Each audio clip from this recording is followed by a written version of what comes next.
Esse é o bate-papo de quem ama literatura infantil, de quem ama literatura pedagógica, etc. e talks.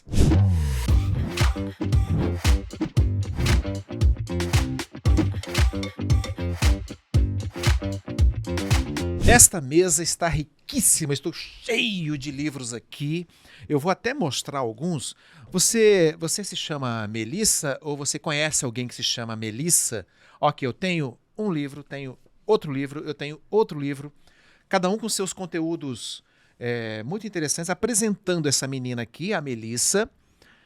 E eu trouxe aqui para falar melhor dessa Melissa aqui, a criadora desse personagem, que não se chama Melissa, muito embora eu já tenha chamado de Melissa algumas vezes. Professora Stefânia Andrade, escritora Stefânia Andrade. E aí, o que mais eu posso lhe chamar?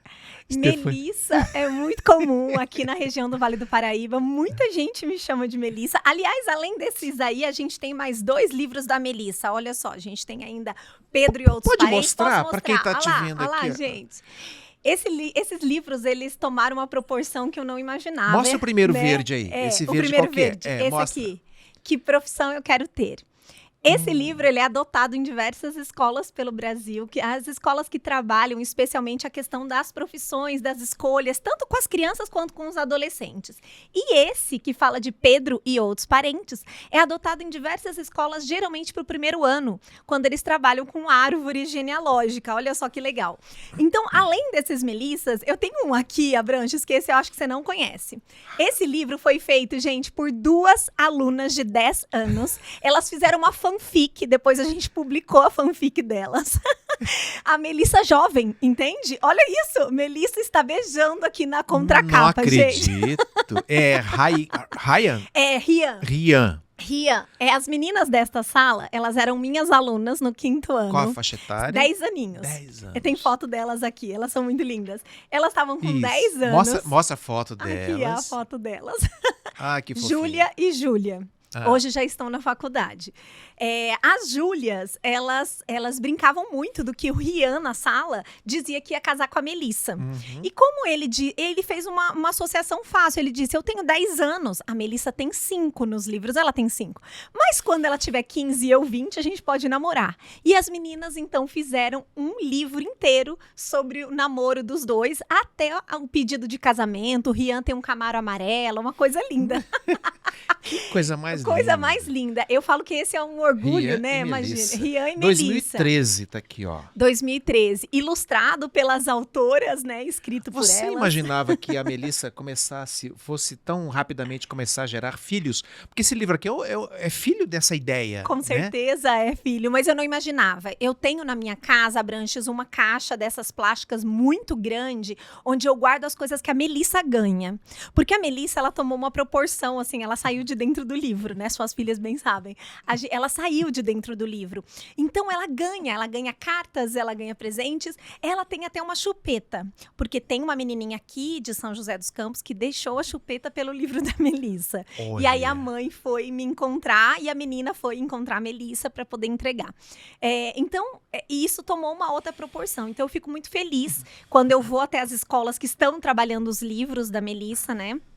E aí eu chego nos lugares, né? Eu fui para Brasília, numa escola onde eles trabalham o livro da Melissa. Eu cheguei lá, as crianças choravam. Porque, imagina, escritora de São Paulo, né? E tal. Então é muito gostoso, é realmente maravilhoso. E a Melissa trouxe muitas possibilidades na minha vida. Todas essas outras possibilidades vieram da Melissa. Deixa eu te perguntar a respeito da sua profissão. Você dá aula Sim. na rede pública em São José dos Campos. Isso. Isso, há quanto tempo? Então, eu sou professora há 16 anos. Já trabalhei na rede municipal de Taubaté durante um bom tempo. Também passei pela rede particular. Uhum. E a rede municipal de São José dos Campos. E como autora de livro pedagógico, Isso. o livro infantil?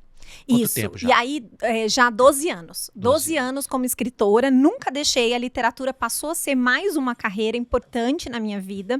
Chegou até um certo momento que eu não conseguia mais conciliar 2 redes de ensino mais a literatura, porque a literatura vai muito além de escrever ou publicar o livro, né? Então, eu tenho toda a parte de divulgação e depois tem me encontrar com os professores que estão trabalhando os livros, né? Então, fazer o pós desse livro. Por exemplo, esse livro aqui, ele é de 2018. Vou pedir para você mostrar na sua câmera. Eu vou mostrar. Isso. Ah lá, esse aqui. A Cara do Brasil. A Cara do Brasil, ele foi lançado em 2018, a partir de um problema que eu tive com um aluno com um processo de racismo. Por conta do cabelo crespo e tudo mais. Então, esse livro nasceu de um projeto que eu criei aqui na região, chamado A Cara do Brasil. Nós desenvolvemos vários encontros de crespos e cacheados, desfile e tudo mais, para valorizar as crianças e adolescentes do cabelo crespo. E esse livro, inclusive, a gente fez em forma de financiamento coletivo e tivemos o apoio de muitas pessoas importantes, como a atriz Samara Filippo, o fotógrafo Gil Guzmão, nesse intuito, né, de trabalhar a questão do empoderamento dessas crianças do cabelo crespo. Quebra de preconceito, mudança de paradigma. Isso, porque é muito importante a gente mostrar. E quando eu comecei a fazer, eu me vi num lugar que eu também não conhecia, porque eu também não tenho o cabelo crespo. Mas aquilo, e aí algumas pessoas diziam, você não pode levantar o antirracismo, essa bandeira, porque você é loira e você tem o cabelo liso. Não, mas espera lá, eu não preciso ser judia para repudiar o Holocausto, né? Então, eu acho que a gente tem que bancar as lutas que a gente entende que são justas. E eu acho que o meu lugar de fala também é importante. Porque quando você vê uma educadora branca, né, loira, do cabelo liso, indo nos lugares falar sobre racismo escolar, institucional, que acontece dentro das nossas escolas e a gente finge que não vê, também tem um outro peso, né? E eu acho que é importante que a gente tenha isso, né? Então, eu passei, aí por conta desse livro, eu passei a dar formações para professores sobre o racismo institucional, que assim como eu não enxergava antes de 2017, muitos professores também não enxergam. Quantas vezes você deixou de elogiar aquela criança do cabelo crespo? Ou o cabelo crespo mesmo, todo, não aquele fio que cai sabe, numa curva certinha. Não, o cabelo crespo, todo, né? O cabelo crespo, que é aquele que cresce pra cima, né? Então, como a gente... E que tem uma beleza natural. Maravilhoso. Coisa mais maravilhosa. Mas né? As próprias crianças, elas falam, meu cabelo é ruim, meu cabelo é duro, minha mãe fala que meu cabelo é ruim. Enfim, porque ele tem mais dificuldade de cuidar desse cabelo, né? Enfim, então, você imagina quanto de tempo que eu preciso ter para... E qual foi a receptividade desse livro e da proposta? Então, a receptividade, a gente teve duas receptividades. Uma delas foi uma pequena parte da sociedade que dizia que eu não podia estar fazendo isso por não ser uma escritora negra. Mas mesmo assim, depois eu fui ganhando o respeito dessas comunidades. Fui conhecer o Encrespa Geral, SOS Racismo, várias ONGs. Eu entrei mesmo neste mundo para conhecer mais. E esse mundo te aceitou? Sim. E isso foi legal, muito bom, né? Foi muito bom. Eu comecei a fazer rodas de bate-papo, contação de história com crianças e mães de cabelos crespos e cacheados. E aí eu comecei a aprender coisas também com elas, né? 2018. Tem uma foto do projeto aí no final. Olha só na última página, eu vou mostrar aqui pra vocês. Olha que lindo. Isso aqui foi no Parque Vicentina Aranha. Um encontro. Nossa, que as crianças estiveram lá. A gente fez uma manhã sempre trazia contação de história. Mas trazia alguém, um cabeleireiro, uma cabeleireira afro, sabe? Para ensinar as mães. Às vezes é mãe de cabelo liso que tem a filha do cabelo crespo. Não sabe como cuidar. A gente também foi em escolas de periferia com cabeleireiros para mostrar para eles como cuidar dos próprios cabelos. Então, eu consegui também a doação de cremes, assim, de cabelo crespo para essas crianças. E foi muito legal. Então, a aceitação foi maravilhosa, até hoje Diversas escolas produzem projetos inteiros, não só no mês de novembro, mas principalmente no mês de novembro, o mês da consciência negra, com esse livro. Então, eu sou chamada para ir nas escolas, eu chego lá, tem a sala inteira com projetos que as crianças desenvolveram ao longo de meses em cima desse livro. Então, a gente fica Como é muito que feliz. você lida com a angústia de professores que lidam com um público que tem a faixa etária dos primeiros anos da educação, ensino fundamental, de 5, 6, 7, 8 anos de idade, que enfrentam dilemas, muitas vezes falta de estrutura para poder trabalhar, tudo, e falta e às vezes tem pouco estímulo para exercer a criatividade na hora de dar uma boa aula e marcar a vida de uma criança. E aí que entra, né? Tão interessante. Eu sou de uma família de professores, então eu tive muito repertório, né? A Opa, mãe, demais. todas as tias, são 11 professoras na família. Então eu digo que nasci no privilégio por conta disso. E por meio desse privilégio, eu fui aprendendo a desenvolver aulas bem diferenciadas durante todo o meu período como professora, desde o começo. Então isso fez com que os meus projetos ganhassem a mídia, ganhassem prêmios e tudo mais, sempre projetos que eles diziam diferentes, criativos. E aí foi pelo primeiro livro da Melissa que eu comecei a ser chamada nas escolas para falar com professores, lá em 2011. E logo nesse começo, eu ficava um pouco perdida, eu não me sentia preparada, sabe? Eu tinha um bate-papo assim, mas, sabe, eu ficava meio... E aí eu fui atrás de fazer um mestrado na área de formação de professores e fui fazer cursos na área de educação criativa para ajudar os professores, né? Então eu passei a levar os meus livros, sim, para as escolas, mas também passei a levar para as escolas as formações, para que os professores conseguissem entender que eles são criativos. Eles só precisam estimular esse músculo, que precisa ser estimulado. Então, não é só o Da Vinci, né, que nasceu criativo e ok. E olha, eu não nasci criativo, não.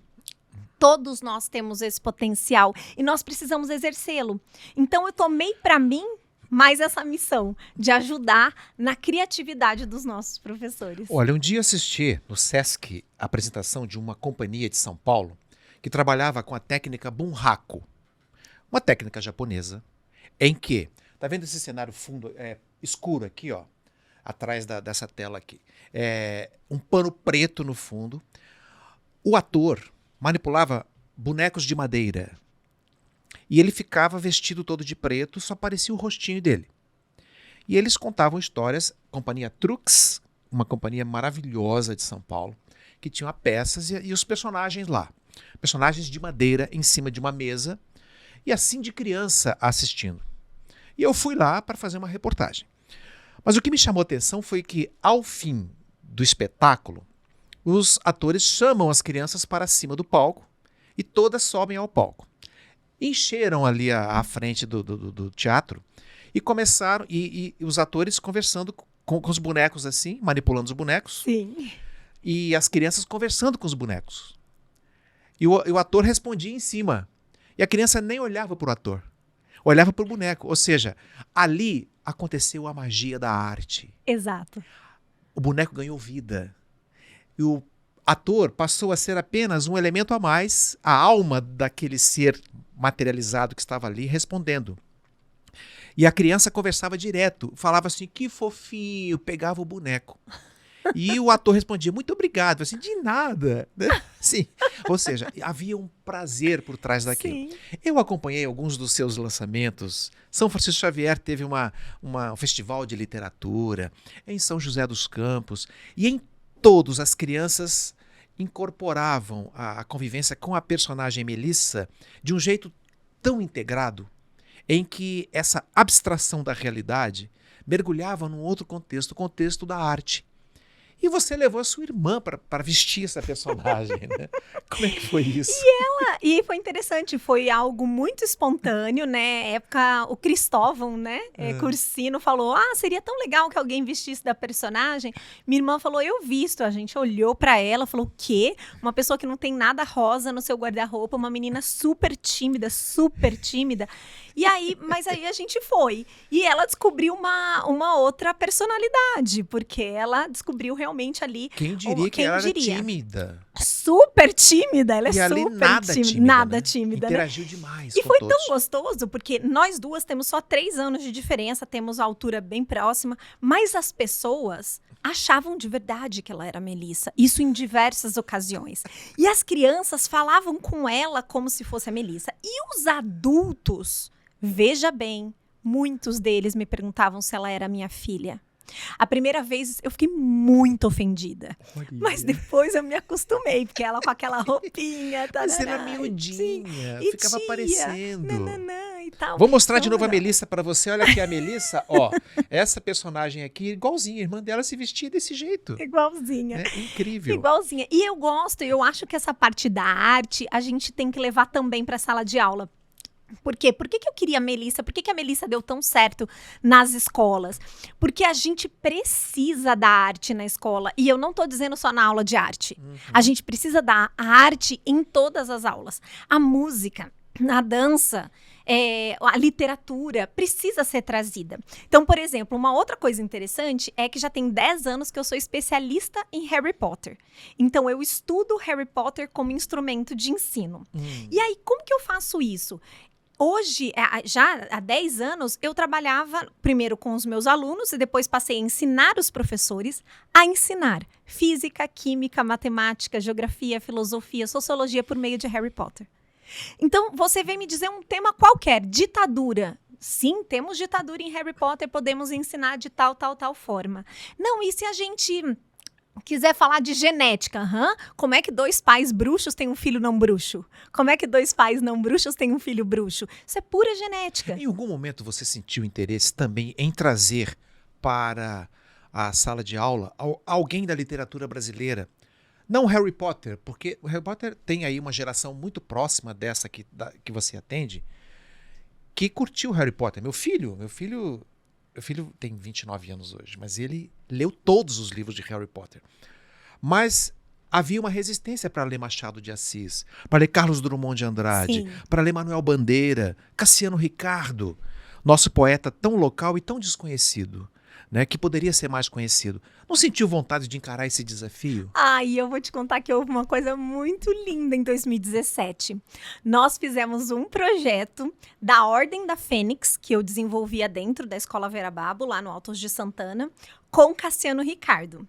Então, e nós levamos para a Semana Cassiano Ricardo, inclusive, os alunos para fazerem um caça ao tesouro dentro do Parque Santos Dumont.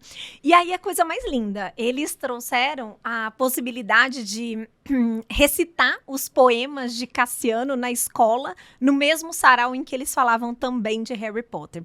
Então, eu acho que o professor, ele vai aprendendo a costurar essas possibilidades. Então, hoje, você vem e traz, né, seja o Harry Potter é a minha vibe, porque hoje eu tenho muito estudo nessa área, mas poderia ser qualquer outra coisa, uma série, né, da Netflix, poderia ser um mangá, um anime, você pode pegar Pokémon, Naruto, o que você quiser, Vandinha. E aí você puxa um gancho e traz outros autores que você gostaria que os seus alunos conhecessem. Então, é desta forma que a gente vai trazendo o Machado de Assis, que a gente vai trazendo o Cassiano Ricardo. Então, a gente primeiro mostra aquilo que eles querem, ou que eles já conhecem, ou que eles se encantam com mais facilidade. Depois, e vou te dizer, a coisa mais linda do mundo naquele ano era ver os alunos andando pela escola com o livro de Cassiano Ricardo que eles ganharam da Fundação Cultural. Esses alunos que foram até lá, no final do Caça ao Tesouro, eles acharam um baú que tinha uma carta do Cassiano Ricardo para eles. O Cassiano Ricardo deixou uma carta dizendo que no futuro um grupo de alunos que tinham poderes mágicos iam conhecer um pouco mais do seu legado. E aí, ali dentro daquele baú, tinham uns livros para eles. A Fundação Cultural deu, né, de presente para eles livros reeditados, né, novos do Cassiano. E aqueles meninos, eles influenciaram a escola inteira. Eles andavam com o livro de Cassiano para cima e para baixo, recitavam, a gente fazia mini saraus nas sextas-feiras de intervalo, sabe? Então, eu acho que a literatura, ela precisa estar dentro da escola. Eu sinto que aprendi muito isso com o professor Severino Antônio, que trabalha bastante com a literatura infantil também, e já escreveu dezenas de livros. O professor Severino fala que a criança aprende por imagens, mais do que por palavras. E essa viagem para o mundo da palavra é através da imagem. A criança tem um mundo à parte que ela interpreta do jeito dela. Mas para poder chegar a esse mundo da literatura adulta, é preciso que haja uma ponte que leve a criança até lá. E eu percebo que essa ponte passa muito pelo professor. Com certeza. Apaixonado pelo que faz. Você está na cara, está no corpo, o que você ama, o que você faz. essa sua empolgação, essa sua alegria do jeito que você fala, de imaginar. A gente imagina as crianças correndo pelos corredores da escola. Sim. De que jeito nós estamos aqui caminhando no decorrer do nosso bate-papo super gostoso, mas já vou pedir a você uma sugestão de como fazer para os professores que andam tão marcados pela falta de estímulo, às vezes salarial, pela falta de estímulo estrutural, material didático, de apoio, tudo. Como fazer com que esses professores não percam essa paixão, esse elan que você demonstra aqui quando você fala do seu trabalho? Na verdade, Abranches, a gente sempre teve, né, muitos desafios dentro da profissão docente, mas a pandemia trouxe problemas mais acentuados. Porque na pós-pandemia, o professor teve que lidar com muitas coisas ao longo da pandemia com relação a novas plataformas, novos jeitos de ensinar e tudo mais. E agora nós temos crianças e adolescentes com várias defasagens. Nós temos professores sendo cobrados, né, absurdamente, excesso de coisas que eles muitas vezes não têm alcance naquele momento. E um problema maior, os nossos alunos estão muito desmotivados. Eu ouço isso todos os dias, nós temos algumas pesquisas, 2022, 2023, mostrando quantos alunos estão desmotivados com a escola. Mas muitas vezes o aluno não está desmotivado para ficar no celular, nas redes sociais. Exato. No mundo abstrato, virtual. Exato. Essa foi uma outra consequência da pandemia, porque durante a pandemia, nossas crianças e jovens, eles foram expostos a um excesso de telas em nível altíssimo. E de lá para cá, a gente não está conseguindo tirar isso deles.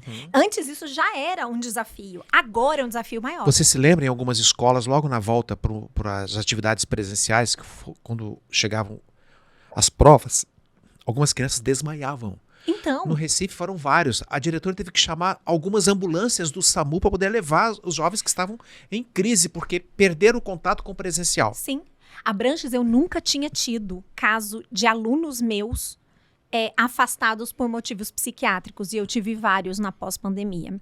E atendendo professores na formação de professores, eu posso te dizer que muitos professores tiveram a mesma situação com seus alunos. E aí nós temos dois públicos que estão muito sensibilizados, porque nós temos, os professores também estão muito adoecidos, o número de professores que estão deixando a sala de aula é muito grande, tanto é que existe aí uma projeção de 30, 40 anos, tem um apagão de professores no Brasil, isso é muito grave. E eu digo que é uma estrela que se apaga a cada professor que deixa a sala de aula. Mas eu entendo, porque os desafios são muito grandes e a valorização é muito pequena. Eu fui fazer uma palestra numa escola pública da região sul de São José dos Campos, há pouco tempo, e para os professores. Eles pediram-se para conversar a respeito do estímulo, alguma coisa que pudesse estimulá-los. Eu senti uma secura na alma, assim, o acúmulo de pressões de toda a ordem, inclusive de problemas de comportamento dos alunos, o entorno da escola, a droga, um monte de coisa pressionando. E essa é uma realidade dura. Alguns professores tomando remédio psiquiátrico para poder dar conta dos compromissos. Muitos professores. Eu estou com muitos professores mágicos hoje. Eu sou coordenadora pedagógica da Professores Mágicos, que é uma empresa de formação de professores. E a gente tem uma comunidade lá com cerca de 500 professores. E desses professores, eu tenho muitos deles que estão sendo acompanhados com medicação, com terapia e psiquiatra. O que eu acho muito bom deles procurarem ajuda, e acho que tem que procurar mesmo, mas eu acho que é um alerta muito grande, muito sério, né? E aí o que eu digo? Você me diz, o que faz, né, Stefânia? Aí eu tenho duas coisas para te falar. A primeira delas é que sempre existiu o ciclo de aula ineficaz. O que é isso? Então, a gente tem um aluno desmotivado. É assim, gente, vou explicar para vocês. Tem um aluno desmotivado. Esse aluno não participa das aulas, ele faz bagunça, ele é indisciplinado, ele é apático ou ele não quer saber de nada. Aí ele não faz as atividades. E aí ele não vai bem. E aí ele não aprende e ele fica mais desmotivado. Isso sempre aconteceu. Até na minha escolaridade, na sua, de repente quanto menos a gente gosta de uma matéria, menos a gente vai bem, menos a gente gosta do professor, sabe aquilo? Isso se chama ciclo de aula ineficaz. Para quebrar esse ciclo, a gente precisa mexer lá na motivação. E depois da pandemia, esse ciclo se acentuou muito. A gente tem muito aluno que está desmotivado e os professores ficam desmotivados com esse ciclo. Então, a gente tem que mexer na motivação. E como é que eu mexo na motivação desses alunos? 4 passos. Eu preciso conhecer os meus alunos. Eu preciso me conectar com eles. Eu preciso chamar a atenção deles e envolvê-los nas aulas. E como é que eu faço tudo isso? Por meio da educação criativa. Então, hoje, eu vivo para ensinar professores a aplicarem a educação criativa. Esse é o segundo ponto. Exato. Tá, mas antes de a gente entrar nisso aí, que eu acho importante, eu quero dedicar um tempo importante para isso daí. Vamos lá, nós temos várias coisas em cima da mesa aqui. Vários livros. Tem algum que você ainda não mostrou para quem está nos assistindo? Eu acho da que família não, acho que Melissa só tem vários. Melissa em inglês, esse é o English eu ia version. falar. Pois é, eu não achei esse aqui. livro lá em casa. Mas ele tá lá na estante. Eu peguei todos que eu tinha, mas tem o inglês que foi traduzido para o conteúdo. Tá. Então, esses são todos da Melissa e a do, Cara do Brasil. Cara do Brasil já mostrou, o Rian e Melissa você já mostrou verdade. também. Verdade. O que eu não falei e que a gente pode falar agora é o seguinte. Na pandemia, durante a pandemia, eu recebi um convite muito lindo. Nós tivemos uma empresa que é a administradora de cartões de créditos que decidiu fazer um projeto social de educação financeira infantil.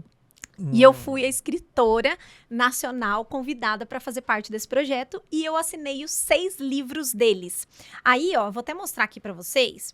Deixa eu colocar. O que acontece, gente? Nesse livro, ele é gratuito. Vou passar o site para vocês, porque todo mundo pode entrar. Foi um projeto social que eu desenvolvi com eles, né? Foi muito legal. E aí, a gente pode... Deixa eu só colocar aqui. E é o Diário do Cauã. São 6 livros do Diário do Cauã.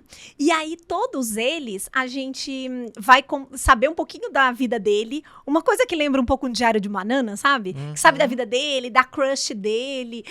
Mas tem físico esse livro ou é só não, virtual? ele é só aqui virtual. E aí, eu vou colocar para vocês verem. Só que ele tem tanto... Você pode ler online... como você pode imprimir, ok? Tanto, isso é educação financeira. Educação financeira infantil, mas é para crianças e adolescentes. Criança a partir de 7 anos já tá muito bacana. Então, a gente tem essa possibilidade de vocês entrarem na coleção Contaí, aqui. E... O endereço para entrar qual que é? Isso, coleçãocontaí.com.br. Pronto, coleção Contaí, 2 As? Isso, Contaí. Olha que fofinho. Ai, que lindo. Esse aqui é o Cauã. E aqui são os livros, olha que lindos. Então, a gente tem, ó, o primeiro se chama O Consumo, depois, o Concurso, porque o Cauã, ele vai participar de um concurso da rede municipal sobre educação financeira, porque no final, quem for semifinalista vai ganhar um celular. E o celular dele é velho, já era da mãe dele, não roda nada, ele não consegue jogar, não consegue botar vídeo. E essa é a motivação dele inicial. Mas aí ele vai aprender sobre educação financeira por conta do concurso. Então, o concurso, o consumo, a mesada, a doação, o empreendedorismo e a final. Eu vou entrar nesse negócio aí. Minha filha de 8 anos outro dia falou comigo assim, pai, tá na hora de você começar a me dar mesada. E eu falei, onde você aprendeu isso, criatura? Aí eu pensei assim, eu vou ter que estudar. Vai entrar, ó, tem aqui, aí eu coloco tudo aqui e aqui ainda tem. Eu escrevi os 6 livros. O acesso é gratuito. Olha, anote aí, viu? Conta aí, gente. Conta aí, 2 As, contaai.com.br. E tem os 6 livros e tem também os 6 livros de livros pedagógicos sobre o livro. Que aí para você que é pai, mãe, ou para vocês que são professores, poderem utilizar o livro também. Então eu fiz tanto o livro quanto também o apoio pedagógico do livro. Muito bom. Olha, vamos adiante aí que eu quero falar de uma parte muito importante que é você cuidar de outros professores. Você cuida dos alunos, mas você também está cuidando de outros professores. Sim. E aí apareceu Professores Mágicos. Pois é, que loucura. Conte-me. Essa é importante. Porque eu quero chegar no seu livro mais recente. O best-seller. Da sua produção. 13 livros até agora. Ai, que lindo, são 13. 13 esse livros. É o 13º livro. Eu tô sabendo que esse livro é dos mais vendidos do Brasil na área de educação infantil. De educação geral. De educação geral. A gente Fale-me tá muito dele, feliz, então vamos lá. A gente está muito feliz com ele, né? Eu vou abrir até ele aqui. O seguinte, antes da pandemia, eu já tinha começado a fazer, como eu disse, desde 2011 eu comecei a ser chamada nas escolas para falar sobre literatura, sobre a importância da leitura. Aí eu montei formações de formação leitora para professores. Meus professores não leem, socorro, era o nome da formação, né? Então eu ia ajudar os professores na arte de formar leitores. Professor, faça um favor, leia pelo menos um livro por mês. Isso aí. Eu leio 2 por mês, em média. Mas igual você, tá difícil, criatura. Quantos que você já leu até agora? 73 esse ano. Nós estamos em agosto. agosto. Meu Deus, 8 meses, 73. Depois faz a conta aí, Nara, pra gente. Pra ver quanto que dá por mês. 73, o que eu tenho contado lá. Mas continue, importante e aí, é falar do olha seu que interessante. projeto. O que aconteceu? Eu comecei a ser chamada nas escolas, A comecei a dar Nara, a formações. minha produtora, está dizendo que são 9 livros por mês. Meu Deus do céu. Quase 2 por semana. 9 livros por mês, é isso. Stefânia, mas você não faz nada? Não, só tenho 3 empregos. Mas é um hobby maravilhoso. E que eu tenho de berço, né? Meus pais sempre foram muito leitores, família leitora e tudo mais. Então, eu sempre dava formação, comecei a dar formação, mas normalmente, Abranches, funcionava assim. Eu ia nas escolas, dava uma formação ou uma palestra, uma oficina e, em troca, oferecia os meus livros. Ou seja, eu dava essas formações de forma gratuita. Mas chegou um certo momento que eu não dava conta de atender tudo, dar aula em 2 escolas e atender todos os lugares. E aí eu comecei a receber orientações de Stefânia, você precisa profissionalizar isso, né? Precisa colocar valor nessas coisas e tal. E aí eu organizei tudo em 2019. No fim de 2019, eu entrei em 2020 com um contrato de formação, com um contrato de palestra, com reedição dos livros da Melissa, com um novo livro pensado, mas veio a pandemia e tudo parou.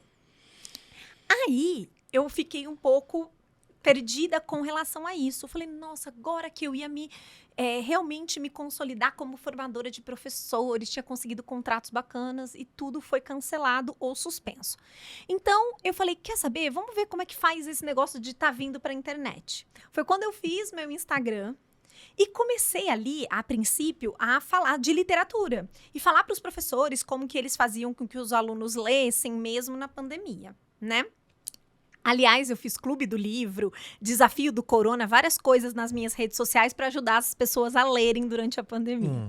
E aí, eu decidi, então, trazer para o digital aquele projeto de ensinar por meio de Harry Potter. Então, eu conheci uma pessoa muito importante, que é a Maisa. Eu conheci ela numa live que ela estava fazendo com uma outra pessoa e eu estava assistindo essa live. Desculpa. E aí, o que aconteceu? Eu pedi para ela, falei, olha, eu tenho esse conhecimento, eu queria fazer uma formação para professores online, mas eu não sei como fazer, você me ajuda nisso? E aí, a gente montou uma parceria em que a gente ficou 6 meses trabalhando ali nessa parceria. Nossa primeira turma teve 8 alunos, depois tiveram 20, depois vai crescendo, né, e tudo mais. E pela primeira vez, eu estava oferecendo formação para professores, não para o gestor, não para o diretor da escola, nem para, né, secretário de educação. Eu estava oferecendo para o próprio professor. E as pessoas me diziam, isso não vai dar certo. Professor não tem dinheiro, professor não investe na formação, professor não sei o quê. Que nada.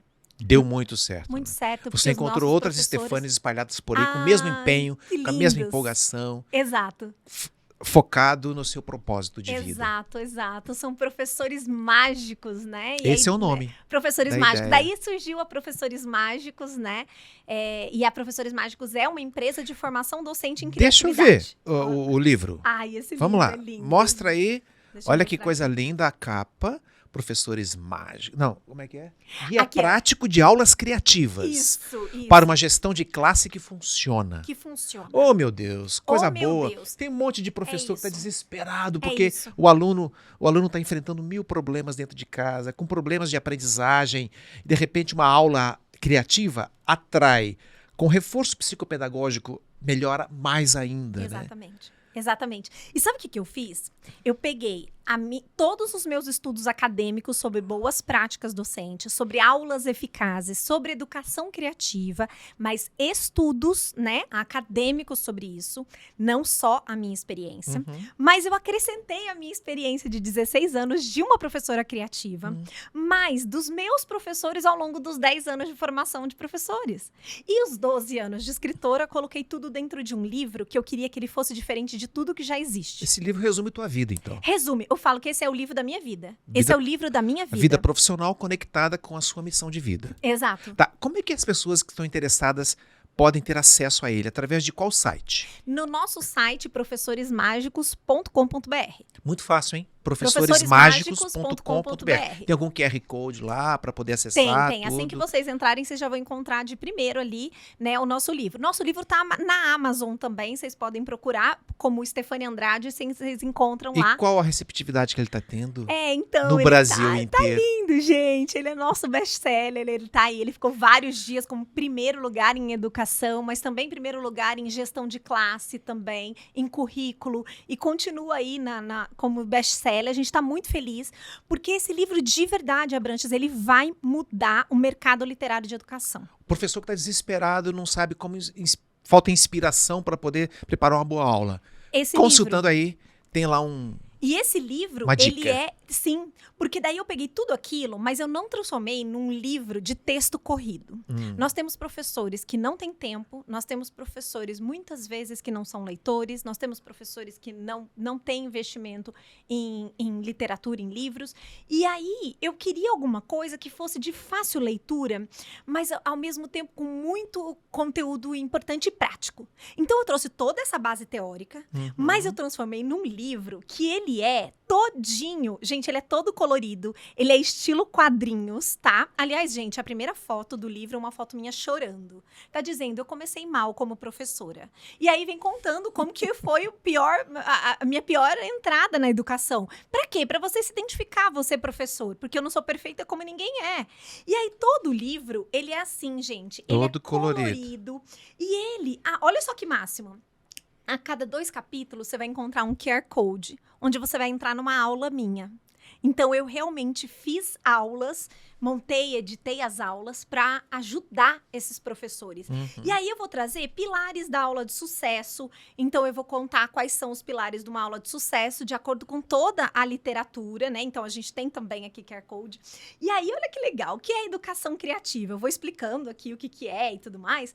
Mas aí, eu vou contando, a educação criativa tem que ter paixão, tá, gente? É pensar brincando, pares, projetos, a gente já tem isso consolidado no mundo. E aí, quando a gente vai entrando aqui, a gente vai trazendo estratégias. Então, quando eu digo assim, qual caminho eu tenho que seguir? Então, como fazer um plano de aula? Tem aqui também. E aí, o ciclo de aula ineficaz que eu falei, que a gente precisa... E aí, a gente vai trazer coisas muito práticas. Por exemplo, como motivar os alunos?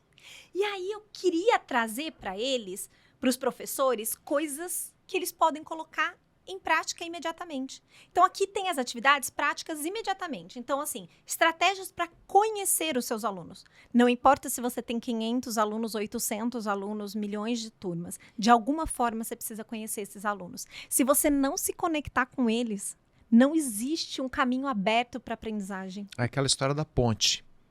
Que o professor é essa ponte. Quando eu falei da sua motivação, da paixão com que você realiza o trabalho, o aluno percebe, poxa, vale a pena prestar atenção nessa aula, porque esse professor está tão empolgado que eu vou embarcar nessa viagem. Exato.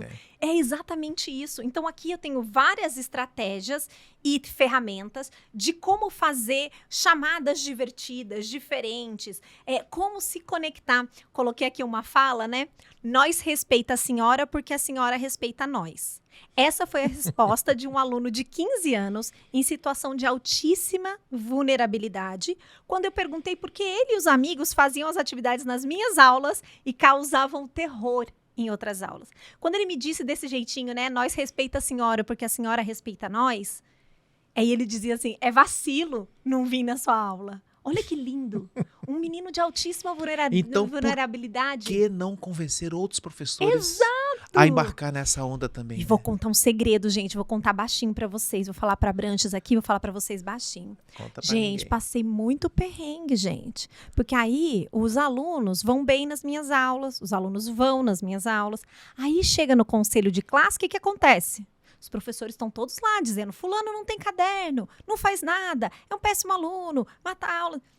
Aí chega na minha vez, eles falam, e na sua aula? Ele faz tudo. Mas por quê? Eu trabalhei em escola dominada pelo tráfico de drogas. Na primeira semana eu tinha medo dos alunos. Mas como é que eu ia estar nesse lugar e fazer a diferença? Então, eu até dou uma dica aqui para o pessoal que trabalha com altíssima vulnerabilidade. Primeiro de tudo, conquiste os líderes, né? Aqueles meninos ou aquelas meninas que são líderes da comunidade ou que já estão inseridos dentro desse mundo do crime e tudo mais, infelizmente, mas eles influenciam os outros, né? Então eu passei por todos esses tipos de realidade e posso dizer, educação criativa muda a vida do professor e do aluno. Olha, Estefânia, acabou o nosso tempo, o nosso bate-papo aqui, mas não acabou a paixão pela educação.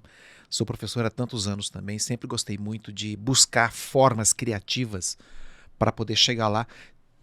Tem uma varinha do Harry Potter aqui? É isso? Tem. Ó, espero que você seja tocado por essa paixão também que a Estefânia está trazendo. Muito obrigado. Tem milhões de assuntos para tratar com você. Educação não acaba nunca, né? É um assunto que não se encerra jamais. Nunca. Agradeço demais a sua presença e gostei muito de retomar essa conversa 12 anos depois do nosso primeiro bate-papo. Primeira conversa lá na TV, né? Aquela conversa gostosa de Sim. cuidar da Melissa, que está cada vez mais viva, gerando filhos. Está aqui, ó. Rian e Melissa já está namorando a Melissa. Muito obrigado pelo seu carinho, e sabendo que você amadureceu ainda mais esse amor pela educação. Sim, apaixonada. Apaixonada E pela aí educação. você vai me perguntar, Estefânia, mas os professores têm que motivar os alunos. E quem motiva os professores? Os professores mágicos. A gente está aqui para ajudar na motivação desses professores. É isso aí. Muito obrigado, valeu. Tudo colorido nesse livro. Lindo. professoresmágicos.com.br. Exato. Aí tem acesso a essa obra aí. Valeu, gente. Um grande beijo. Tchau. Tchau.